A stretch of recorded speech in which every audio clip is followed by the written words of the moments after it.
Jésus dit « Je voyais Satan tomber du ciel comme un éclair ». Reste avec moi. La semaine dernière, il a plu et il y a eu de gros orages. Moi, je me suis posée à la terrasse et j'ai commencé à observer les orages, la pluie. Ouais, j'aime bien. Puis, il y a cette parole qui m'est venue en esprit.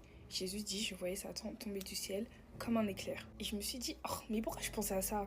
Saint-Esprit, qu'est-ce que tu veux me faire comprendre là? De là, je suis allée approfondir un peu mes connaissances sur les éclairs, les orages et autres. Maintenant, écoutez.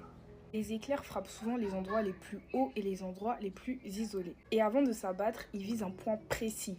Et quand ils s'abattent là, c'est d'une violence extrême. Aucune pitié, ils déciment tout sur leur passage. Ça m'a fait penser à l'orgueil et au mode de fonctionnement de Satan. Tu vois ce que je veux dire? Les éclairs frappent tout ce qui dépasse, tout ce qui est au-dessus du paysage. Les parapluies, quand tu sors ton parapluie, les grands bâtiments, etc. Ils cherchent le moyen le plus proche et le plus accessible pour arriver sur la terre. Satan s'abat beaucoup plus facilement sur les gens qui s'élèvent, qui se croient supérieurs aux autres, ou sur les personnes qui sont isolées, qui sont tout seuls et tout. Un éclair s'abat aussi beaucoup plus facilement sur une personne ou un arbre dans un champ complètement vide.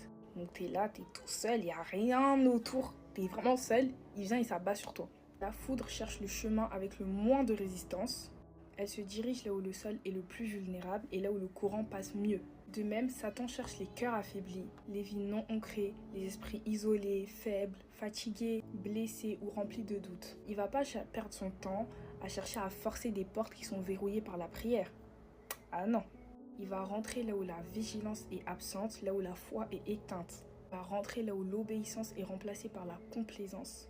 Spirituellement parlant, on peut dire que tout ce qui est haut, exposé, isolé ou sans protection attire l'attaque à lui. Voilà pourquoi la parole dit « Ne t'élève pas dans l'orgueil, mais reste humble devant Dieu. Ne reste pas faible dans ta marche, mais fortifie-toi dans la prière, la parole et la communication avec le Saint-Esprit. » Dieu nous a donné un abri, un refuge et un paratonnerre spirituel. C'est Jésus-Christ. Restons connectés à lui, car c'est en lui que nous serons protégés de l'orgueil, gardés dans nos faiblesses et fermes face aux attaques. Sois comme un arbre enraciné en Christ, et non comme une branche sèche exposée à la foudre. La chute de Satan a été soudaine, mais la tienne n'est pas inévitable. Si tu suis le Christ, tu marcheras dans la lumière. J'ai compris la puissance, la précision et la profondeur des mots qui ont été choisis pour faire cette comparaison.